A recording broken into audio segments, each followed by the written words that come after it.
High dear students, আজকে আমরা class 12 একটা নতুন অধ্যায় পড়বো, সেটা হচ্ছে তড়িৎ রসায়ন। তড়িৎ রসায়নকে ইংরেজিতে ইলেকট্রোকেমিস্ট্রি বলে। তো দেখো, এই তড়িৎ রসায়ন কি, এই জিনিসটা কিন্তু আমরা প্র্যাকটিক্যালি এমনি বাড়িতে সচরাচর সবাই দেখে থাকি, কিন্তু অতটা গুরুত্ব দিই না। আমাদের সবার কাছে যে অ্যান্ড্রয়েড মোবাইলটা আছে বা মোবাইলটা আছে, যে মোবাইল থাক, সেই মোবাইলে একটা ব্যাটারি থাকে।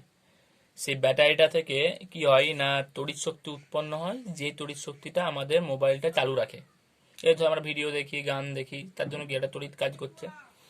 এবারে দেখো, ওই ব্যাটারিটাতে কি হচ্ছে না, ব্যাটারিটার মধ্যে রাসায়নিক শক্তি উৎপন্ন হচ্ছে, রাসায়নিক শক্তিটা তড়িৎ শক্তিতে রূপান্তরিত হচ্ছে। হয়েছে, ব্যাটারির মধ্যে রাসায়নিক শক্তি, মানে ব্যাটারিতে থাকা রাসায়নিক শক্তিটা তড়িৎ শক্তিতে ট্রান্সফার হচ্ছে।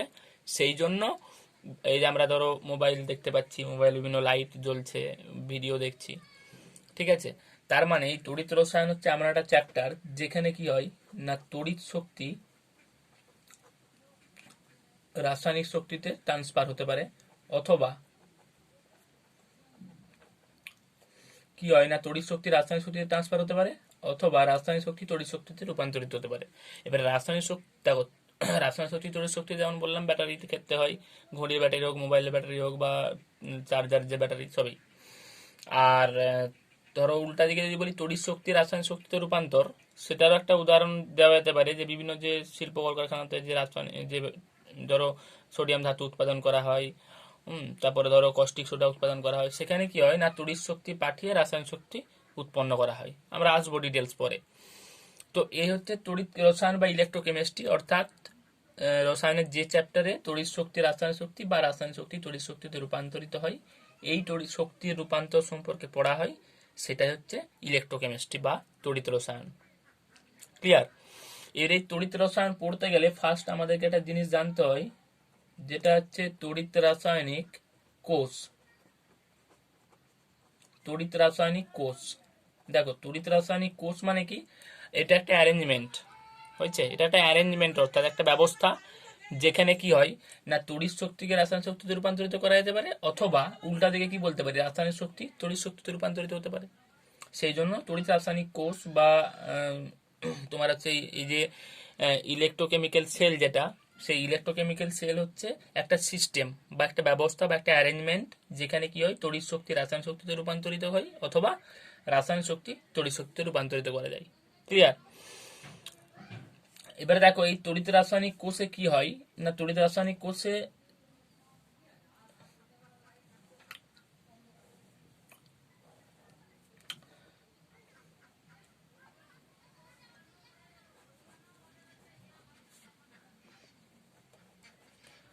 কি হয়, ধরো দুটো পাত্র নেওয়া হয়, একটা পাত্রে তো হতে পারে, আমি দুটো জাস্ট বলেছি, দুটো পাত্র নেওয়া হয়, যার মধ্যে কি হয় না, একটা পাত্রে একটা ধাতব পাতকে ডোবানো হয় আংশিকভাবে, সম্পূর্ণ নয়, আর একটাতেও আরেকটা। এবারে এই দুটো ধাতব পাত্র একটাতেই থাকতে পারে, ঠিক আছে, একটা পাত্রের মধ্যেই থাকতে পারে। কি করা হয়, এটাতে একটা তড়িৎ বিজলেষ্য নেওয়া হয়। তড়িৎ বিজলেষ্য মানে কি না, যে সময় কতগুলো আয়নীয় যৌগ যারা জলে দ্রবীভূত হতে পারে, হয়েছে, সেই তড়িৎ বিজলেষ্যের দ্রবণ নেওয়া হয়। আর এখানেও কি হয় না, একই রকম তড়িৎ বিজলেষ্যের দ্রবণ নেওয়া হয়। হয়েছে, তড়িৎ বিশ্লেষ্য বলে লিখে রাখছি শুধু, এটাও তড়িৎ বিশ্লেষ্য। তার মানে তড়িৎ বিশ্লেষ্য পদার্থের দ্রবণ নেওয়া হয়, আর কি থাকে না, দুটো ধাতব পাত বা দণ্ড থাকে। এই দুটো পাত বা দণ্ডকে কি বলি আমরা, তড়িৎদ্বার বলি। হয়েছে, এগুলো নিশ্চয় ক্লাস 10-এ করে এসছো, 9-10-এ। এগুলোকে বলে তড়িৎদ্বার বা ইলেকট্রোড। কটা থাকে তাহলে তড়িৎদ্বার? দুটো থাকে, আর দ্রবণ থাকে তড়িৎ বিশ্লেষ্যের।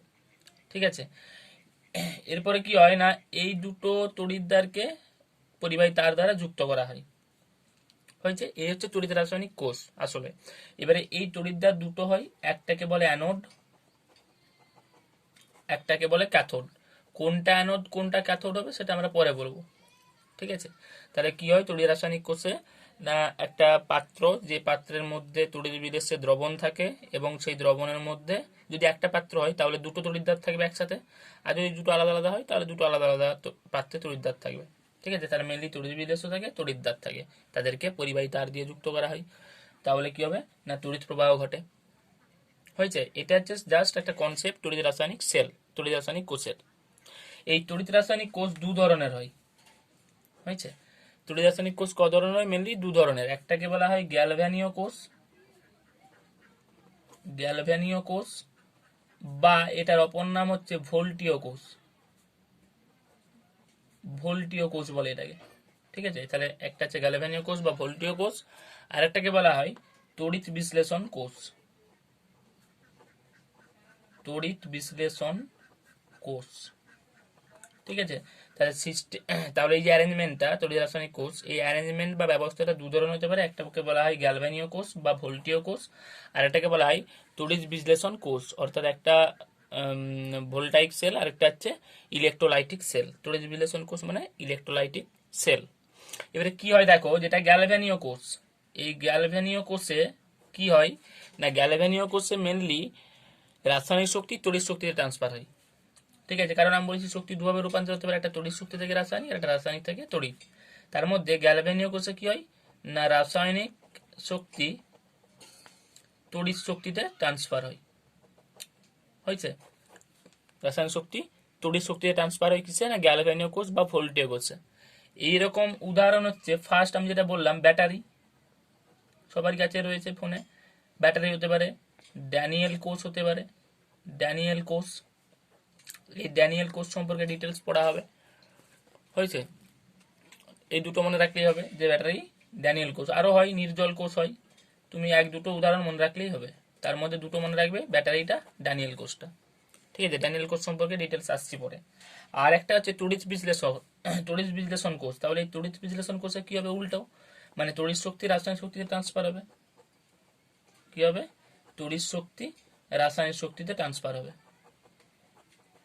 হয়েছে, তার মানে তড়িৎ শক্তি রাসায়নিক শক্তিতে ট্রান্সফার হচ্ছে তড়িৎ বিশ্লেষণ কোষে। ঠিক আছে, তার মানে তড়িৎ বিশ্লেষণ কোষে তড়িৎ শক্তি রাসায়নিক শক্তিতে ট্রান্সফার হবে। এবারে দেখো, যখন রাসায়নিক শক্তি তড়িৎ শক্তিতে ট্রান্সফার হচ্ছে তখন কিন্তু যে প্রক্রিয়াটা বা রাসায়নিক বিক্রিয়াটা, সেই রাসায়নিক বিক্রিয়াটা কিন্তু স্বতঃস্ফূর্ত হয়। হয়েছে, স্বতঃস্ফূর্ত হবে এটার ক্ষেত্রে, ভোল্টীয় কোষের ক্ষেত্রে এই জন্য স্বতঃস্ফূর্ত রাসায়নিক বিক্রিয়া ঘটে, স্বতঃস্ফূর্ত। কিন্তু যদি আমি এটার ক্ষেত্রে দেখি তড়িৎ বিশ্লেষণ কোষের ক্ষেত্রে, সেখানে দেখো কি হচ্ছে, তড়িৎ শক্তি পাঠাতে হচ্ছে তবে রাসায়নিক শক্তি উৎপন্ন হচ্ছে। তার মানে কি, মানে প্রক্রিয়াটা ঘটতে চাইছে না, আমাকে সেই জন্য বাইরের থেকে তড়িৎ দিতে হচ্ছে। সেই জন্য এইখানে রাসায়নিক বিক্রিয়াটা কি হয়, অস্বতঃস্ফূর্ত রাসায়নিক বিক্রিয়া হয়। ঠিক আছে, তার মানে এখানে কি হবে না, অস্বতঃস্ফূর্ত রাসায়নিক বিক্রিয়া হবে। ক্লিয়ার? তাহলে তড়িৎ রাসায়নিক কোষ দু ধরনের হয়, একটাকে বলা হয় গ্যালভ্যানীয় কোষ আর একটাকে বলা হয় তড়িৎ বিশ্লেষণ কোষ। যেটা গ্যালভ্যানীয় কোষ সেখানে কি হয়, স্বতঃস্ফূর্ত প্রক্রিয়া ঘটে, কারণ গ্যালভ্যানীয় কোষে রাসায়নিক শক্তি তড়িৎ শক্তিতে ট্রান্সফার হচ্ছে। রাসায়নিক শক্তি তড়িৎ শক্তিতে ট্রান্সফার হওয়া মানে কি, স্বতঃস্ফূর্ত বিক্রিয়া করতে হবে। আর যদি তড়িৎ বিশ্লেষণ কোষ হয় সেখানে কি হয় না, তড়িৎ শক্তিটা, যেহেতু তড়িৎ বিশ্লেষণ কোষ সেই জন্য তড়িৎ শক্তি রাসায়নিক শক্তিতে ট্রান্সফার হবে।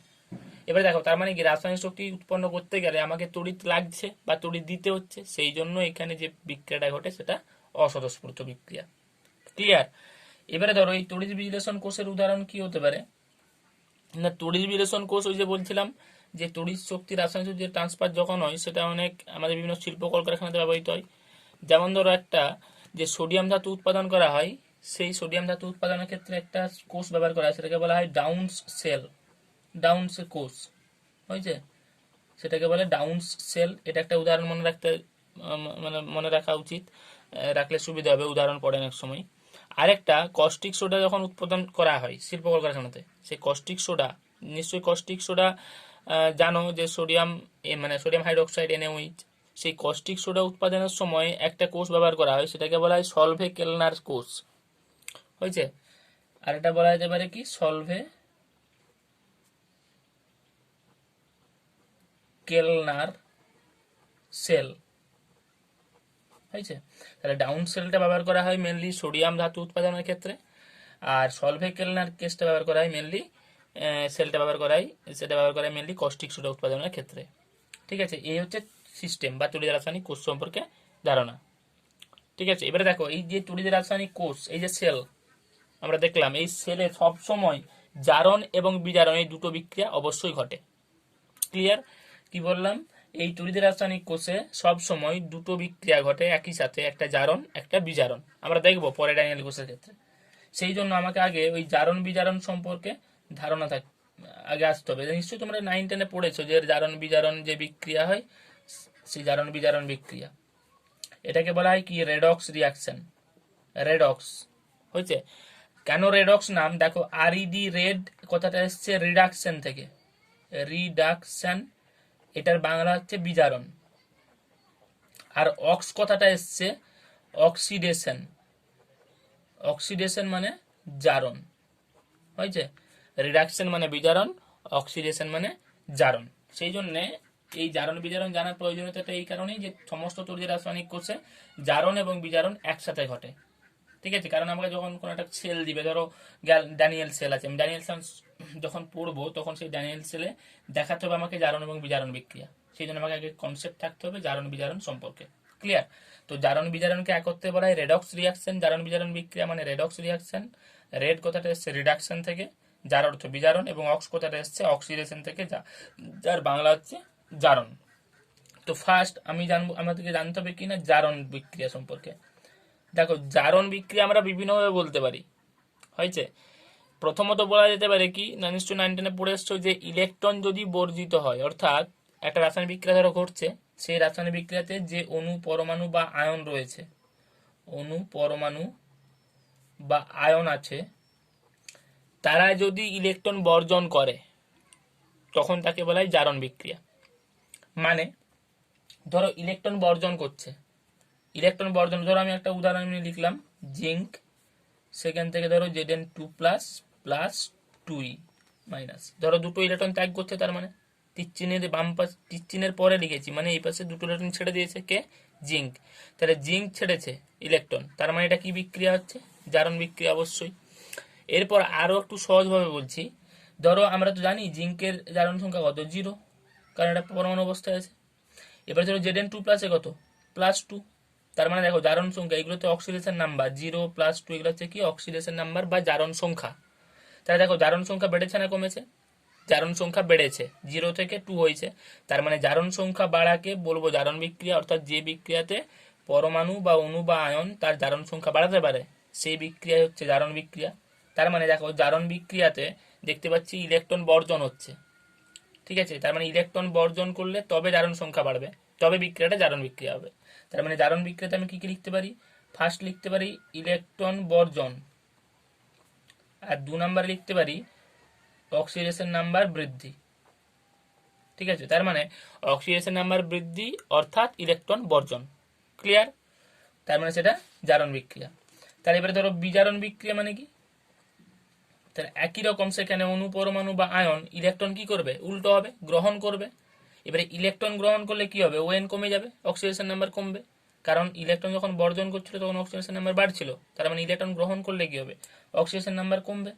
তার মানে ধরো Cu2 প্লাস প্লাস 2e, সে দুটো ইলেকট্রন গ্রহণ করছে, গ্রহণ করে সিউতে পরিণত হলো। ধরো এই বিক্রিয়াটা কি বিক্রিয়া আমি দেখে বলতে পারবো, ধরো এখানে সিউ এর জারণ সংখ্যা কত, +2 আছে, আর এখানে পরমাণু মানে 0, তার মানে দেখো 2 থেকে 0 হয়েছে, তার মানে অক্সিডেশন নাম্বার কমেছে না বেড়েছে, অবশ্যই কমেছে। আবার দেখো এখানে Cu2 প্লাসটা দুটো ইলেকট্রন প্লাস আছে, মানে কি গ্রহণ করেছে কে, Cu2 প্লাস ইলেকট্রন গ্রহণ করেছে, তার মানে বিজারণ বিক্রিয়া। তাহলে বিজারণ বিক্রিয়াতে কি লিখবো, ইলেকট্রন গ্রহণ করবে এবং তার সাথে কি হবে, ওএন অক্সিডেশন নাম্বার কমবে, জারণ সংখ্যা কমবে, ক্লিয়ার। তার মানে জারণ মানে হচ্ছে অক্সিডেশন নাম্বার বাড়বে, আর বিজারণ মানে হচ্ছে অক্সিডেশন নাম্বার কমবে, অর্থাৎ জারণে জারণ সংখ্যা বাড়ে, বিজারণে জারণ সংখ্যা কমে, ক্লিয়ার। এরপর দুটো জিনিস জানতে হবে, একটা হচ্ছে জারক দ্রব্য আর একটা হচ্ছে বিজারক দ্রব্য, বা জারক পদার্থ বিজারক পদার্থ, হয়েছে, জারক পদার্থ বা বিজারক পদার্থ। দেখো জারক পদার্থ নামটাই তো এটা, বা জারক দ্রব্য, তার নাম কি অনুযায়ী হয়, তার কাজ অনুযায়ী। যে কোনো ধরো যে কোনো মনীষীরা, তারা যে তাদের এত নাম কেন, না তারা ভালো ভালো কাজ করে গেছে, সেই রকম এই জারক দ্রব্য বা বিজারক দ্রব্যের যে সংজ্ঞা হবে বা কাকে বলবো, তাদের ধারণাটাই প্রথমে আসতে হবে তোমাকে, যে এরা অবশ্যই যে কাজটা করে সেই কাজ অনুযায়ী তাদের নাম হয়েছে। তার মানে জারক দ্রব্য অবশ্যই জারণ ঘটায়, অন্য কোনো পরমাণু বা আয়ন বা অন্য কোনো অণুর ক্ষেত্রে অণুকে কি করে, জারণ, অণুর জারণ ঘটায়, অর্থাৎ অন্য কোনো পদার্থের জারণ ঘটাচ্ছে, তার মানে অন্য পদার্থের ক্ষেত্রে অক্সিডেশন নাম্বার বাড়াচ্ছে, এবং নিজে তখন কি হবে, উল্টো হবে, নিজের বিজারণ হবে, তার মানে নিজের বিজারণ মানে নিজের অক্সিডেশন নাম্বার কমবে। আর যারা বিজারক দ্রব্য তারা কি করবে, নাম বিজারক, সেই জন্য অপরকে বিজারিত করছে, তার মানে কি অপরের অক্সিজেশন নাম্বার কমাবে কিন্তু নিজের কি হবে, জারণ হবে, তার মানে নিজের অক্সিজেশন নাম্বার বাড়াবে। ঠিক আছে, ধরো একটা উদাহরণ বলছি, ধরো Zn প্লাস Cu2 প্লাস, সেখান থেকে ধরো আছে Zn2 প্লাস প্লাস Cu, ধরো এই বিক্রিয়াটা আছে। তাহলে ধরো এখানে কি হচ্ছে আমি দেখতে পাচ্ছি, ধরো Zn থেকে Zn2 প্লাস হয়েছে, Cu থেকে Cu হয়েছে, তাহলে Zn কত অক্সিজেশন নাম্বার 0, Zn2 প্লাসে কত +2, Cu এর অক্সিজেশন নাম্বার কত +2, আর এখানে Cu এতে কত হবে 0। তার মানে দেখো Zn 0 থেকে +2 হয়েছে, মানে Zn কি হয়েছে, বেড়েছে না কমেছে, অবশ্যই বেড়েছে। তার মানে Zn থেকে Zn2 প্লাস বিক্রিয়াটা কি, জারণ, তাই তো। আবার Cu2 প্লাস থেকে Cu মানে অক্সিজেশন নাম্বার কমেছে, তার মানে এটা হবে বিজারণ। দেখো এবারে কি, ধরো জিঙ্কের নিজের জারণ ঘটেছে, তার মানে জিঙ্কের নিজের জারণ ঘটেছে, তার মানে জিঙ্ক কি হবে, বিজারক দ্রব্য হবে, তাই তো। তার মানে জিঙ্ক হয়ে যাবে বিজারক দ্রব্য, কারণ কি তার নিজের জারণ ঘটেছে, সেই জন্য সে বিজারক দ্রব্য। তার মানে সে কার বিজারণ ঘটিছে, Cu2 প্লাসের, তবেই তো Cu2 প্লাস বিজারিত হয়ে Cu হয়েছে, সেই জন্য জিঙ্কটা কি হয়ে যাবে, বিজারক দ্রব্য। এবারে ধরো Cu2 প্লাস যদি দেখি, তাহলে Cu2 প্লাস কি হয়েছে, নিজে বিজারিত হয়েছে, মানে নিজের বিজারণ হয়েছে, তাহলে নিজের বিজারণ হয়েছে মানে অপরকে জারিত করেছে, তাহলে Cu2 প্লাস কাকে জারিত করেছে, জিঙ্ককে, কারণ জিঙ্ককে জারিত করার জন্য Zn2 প্লাস হয়েছে, সেই জন্য Cu2 প্লাস কি হবে, জারক দ্রব্য। ক্লিয়ার, এই হচ্ছে জারণ বিজারণ। কারণ এই জারণ বিজারণ সম্পর্কে ধারণা না থাকলে তুমি তার পরের কোষগুলো সম্পর্কে বুঝতে পারবে না, কোষের যে বিক্রিয়াগুলো হয়।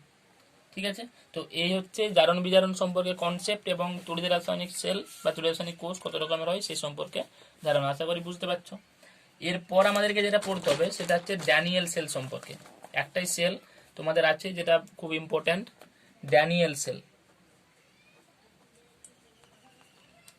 ড্যানিয়েল কোষ। ঠিক আছে, তো দেখো এই ড্যানিয়েল কোষ নামটা এসছে বিজ্ঞানীর নাম থেকে, বিজ্ঞানী ড্যানিয়েল এই কোষটা আবিষ্কার করেছিলেন, সেই জন্য এটার নাম দেওয়া হয়েছে ড্যানিয়েল সেল। দেখো কি হয়, আগে আমি একটা ছবিটা এঁকে নিই, তাহলে বলতে সুবিধা হবে।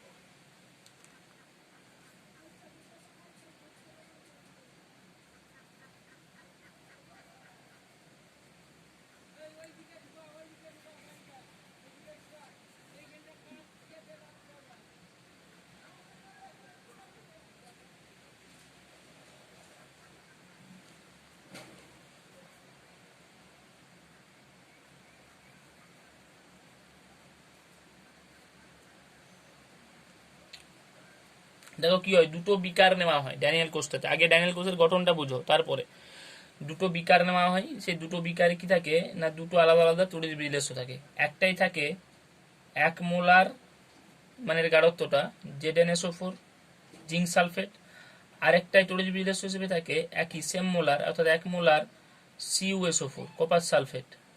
হয়েছে, দেখো ZnSO4 তড়িৎ বিলেস্য, CuSO4 তড়িৎ বিলেস্য, কারণ যদি ভাঙি Zn2 প্লাস SO4 2 মাইনাস, এটাকেও যদি ভাঙি Cu2 plus SO4 2 minus ion হবে, এদের জলীয় দ্রবণ নেওয়া হয়। হয়েছে, এগুলো কি অ্যাকুয়াস, মানে জলীয় দ্রবণ একিউ, অ্যাকুয়াস বলে জলীয়, এই জন্য এগুলো সব কি একিউ, অ্যাকুয়াস। ঠিক আছে, এরপর কি হয় না, এই দ্রবণ দুটোতে দুটো বলেছিলাম যে তড়িৎ বিলেস্য আংশিক নিমজ্জিত থাকবে, তাহলে ধরো দুটো তড়িৎ বিলেস্য আছে, সরি দুটো তড়িৎদ্বার আছে তড়িৎ বিলেস্য দুটোতে, দুটো তড়িৎদ্বার থাকবে বলেছিলাম। এবারে ধরো এই তড়িৎদ্বারগুলো কি কি হবে, ঠিক আছে,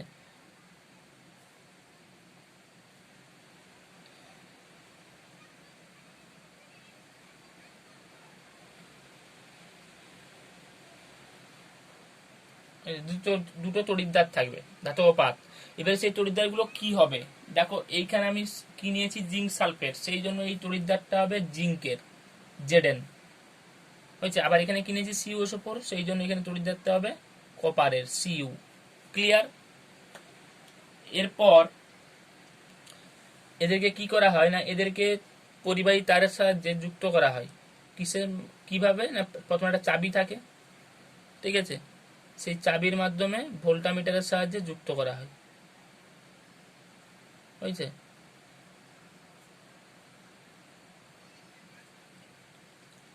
ভোল্টমিটারের সাহায্যে এদেরকে যুক্ত করা হয়। যারা কি করা হচ্ছে দেখো, দুটো তড়িৎদ্বার থাকলো, সেই তড়িৎদ্বার দুটোকে পরিবাহী তার এবং চাবির সাহায্যে, চাবি ও ভোল্টমিটার, এটা হচ্ছে ভোল্টমিটার, মানে যেটা হচ্ছে কি না ভোল্টেজ নির্ণয় করে বা বিভব প্রভেদ, এটা হচ্ছে ভোল্টমিটার। সেই ভোল্টমিটারের সাহায্যে কি হয় না, একটা চাবি দ্বারা পরিবাহী তার দিয়ে দুটো তড়িৎদ্বারকে যুক্ত করা হলো। ক্লিয়ার? এরপর কি হয় না, এই পাত্র দুটোতে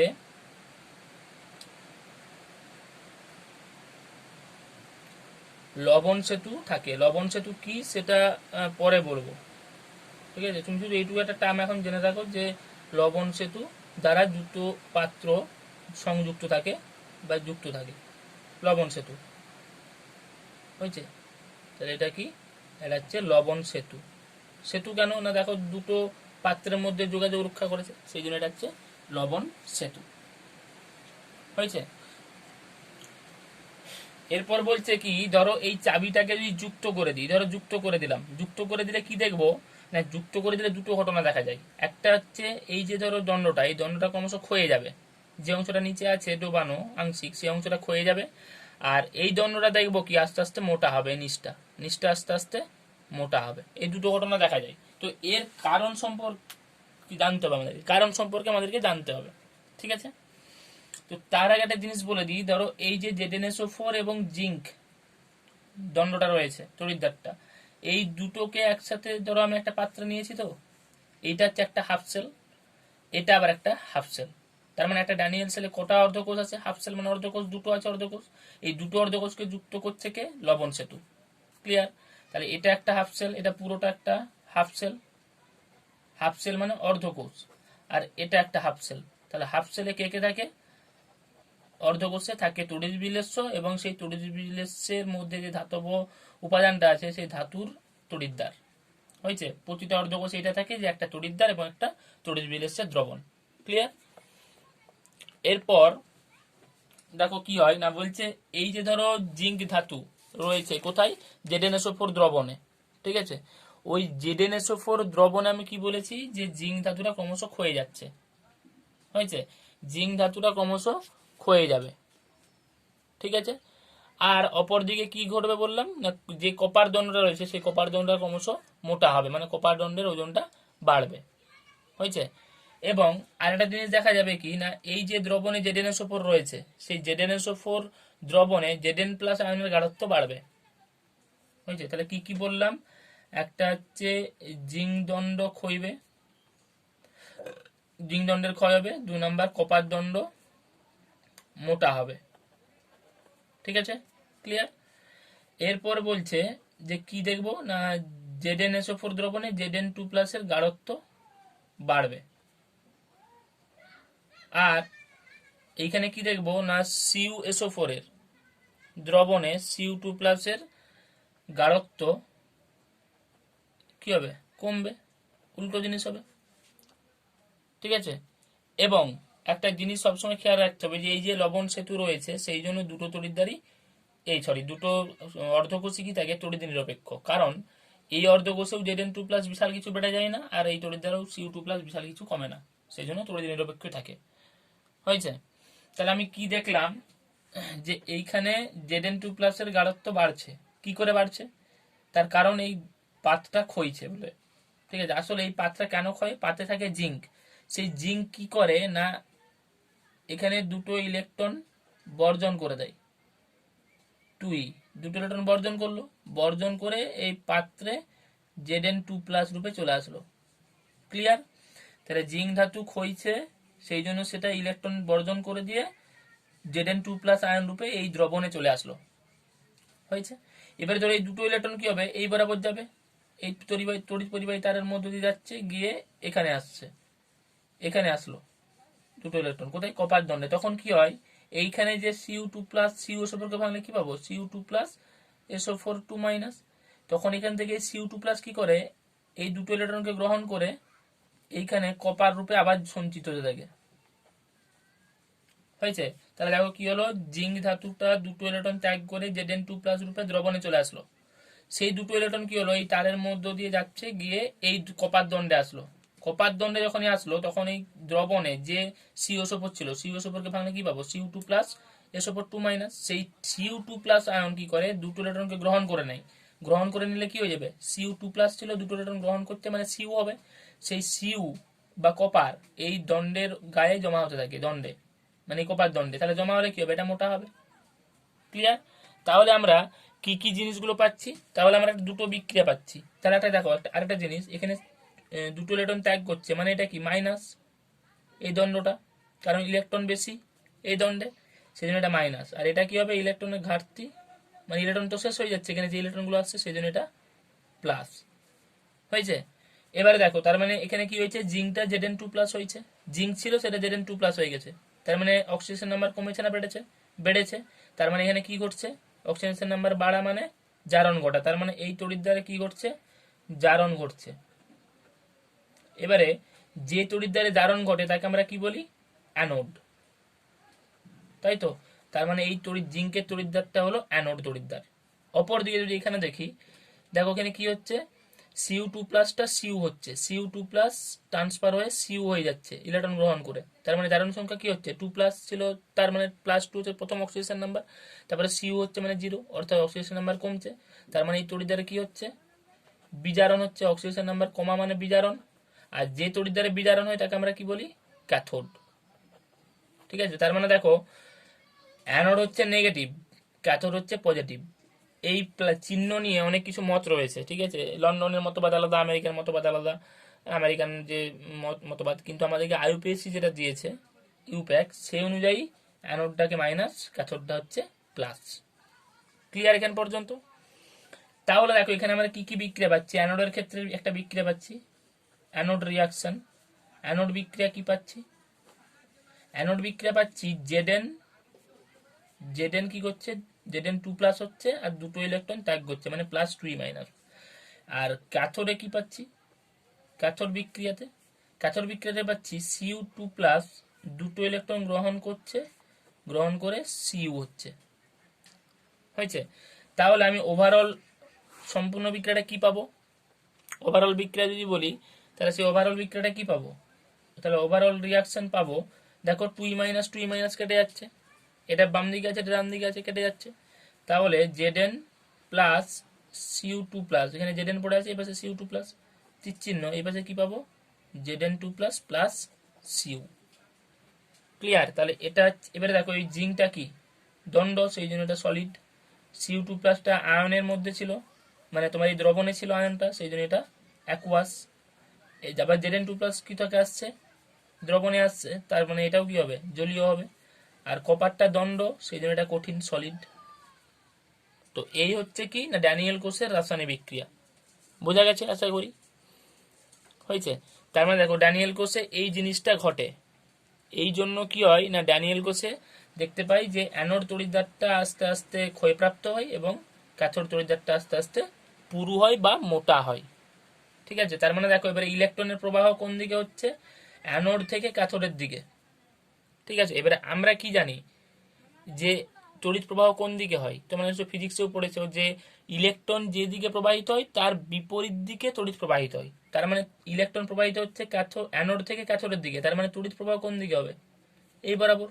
তার মানে এটা হচ্ছে তড়িৎ প্রবাহের অভিমুখ, অর্থাৎ তড়িৎ প্রবাহিত হচ্ছে কোন দিক থেকে, ক্যাথোড থেকে অ্যানোডের দিকে, কিন্তু ইলেকট্রন প্রবাহ হচ্ছে অ্যানোড থেকে ক্যাথোডের দিকে।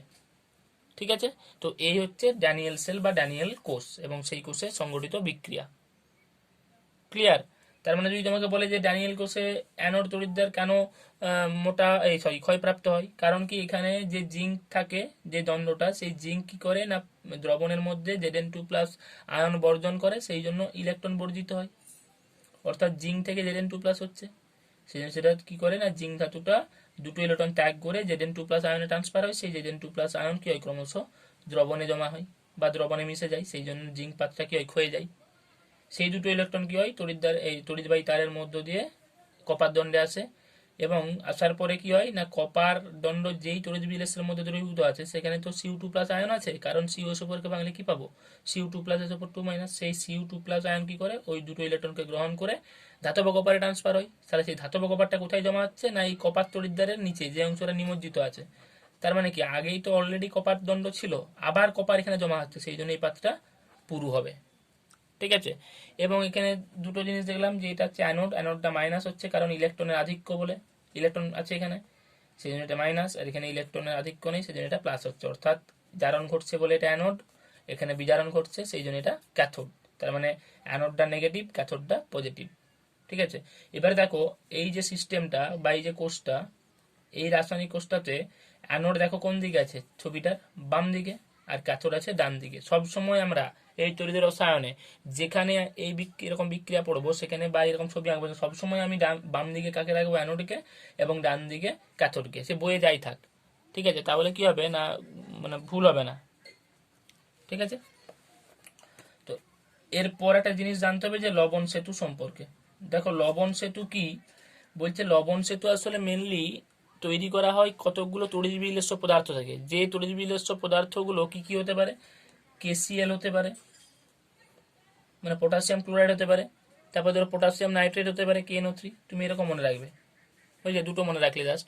এবারে এদেরকে কেন নেওয়া হয় না, কারণ KCl এবং KNO3 এদের ক্ষেত্রে যে ক্যাটায়ন অ্যানায়ন পাবো, KCl এর ক্ষেত্রে ক্যাটায়ন পাবো K+, অ্যানায়ন পাবো Cl-, KNO3 এর ক্ষেত্রে ক্যাটায়ন পাবো K+, আর অ্যানায়ন পাবো NO3-। এদের কি হয় না গতিবেগটা একই হয়, অর্থাৎ ক্যাটায়ন এবং অ্যানায়নের গতিবেগটা একই হয়। ঠিক আছে। কি করা হয় না, একটা পাত্রের মধ্যে এই ধরো KCl নিয়েছি, KCl এর জলীয় দ্রবণ এখানে নেওয়া আছে, KCl অ্যাকুয়াস, KCl এর জলীয় দ্রবণ ধরো নেওয়া হলো একটা পাত্রের মধ্যে। নেয়ার পরে কি হয় না, এর মধ্যে এগার এগার মেশানো হয়। কি মেশানো হয়, এগার এগার। ওই এই এগার এগার কি আসলে একটা সামুদ্রিক শৈবাল। সেই সামুদ্রিক শৈবালটা কেমন না, এই এগার এগার যে আমরা মিশাই KCl এর মধ্যে, সেই KCl এর জলীয় দ্রবণের মধ্যে এগার এগারটা মেশাই, এটা সামুদ্রিক আসলে একটা শৈবাল। এটা কেমন না, এটা তোমার জিলেটিনের মতো, মানে সে 18 টাইপের। ঠিক আছে। এটাকে মেশানো হলো, দিয়ে কি করা হয় না, হিট করা হয়, উত্তপ্ত করা হয়। উত্তপ্ত করলে কি হবে, মেশানোর পরে উত্তপ্ত করছি, তাহলে কি করলাম, KCl দ্রবণ নিয়েছি, সেই KCl দ্রবণটা এর মধ্যে রাখা হয়েছে একটা পাত্রের মধ্যে, তার মধ্যে এগার এগার মেশানো হয়েছে। এই এগার এগারটা হচ্ছে কি একটা সামুদ্রিক শৈবাল, যেটা জিলেটিনের মতন থকথকে, বা জিলেটিনের মতো কি বলতে পারি 18 টাইপের। মেশানো হলো, মেশানোর পরে নাড়িয়ে দেওয়া হলো একটু, তারপর এটাকে হিট করা হলো, হিট করছি, উত্তপ্ত করছি। উত্তপ্ত করার পরে কি করা হয় না, ওই উত্তপ্ত করা যে অংশটা পেলাম আমরা দ্রবণটা, সেটাকে একটা ইউ আকৃতির কাঁচনলের মধ্যে ঢেলে দেওয়া হয়। হয়েছে, ঢেলে দেওয়া হলো ধরো, হয়েছে। এরপরে যদি ধরো এটাকে পুরো কোথায় ঢালছি, এখানে ঢালছি, ঢেলে দিলাম, ঢেলে দিলে কি হবে, মুখ পর্যন্ত ভর্তি হয়ে গেল ধরো। এবার একটু পরে যখন ঠান্ডা হয়ে যাবে তখন এটা কি হবে, পুরো জমে যাবে জেলির মতো। সেইটাকে আমরা কি করেছিলাম, এইখানে দেখো উল্টিয়ে দিয়েছিলাম, জাস্ট উল্টিয়ে রেখেছিলাম। এটাই হচ্ছে লবণ সেতু।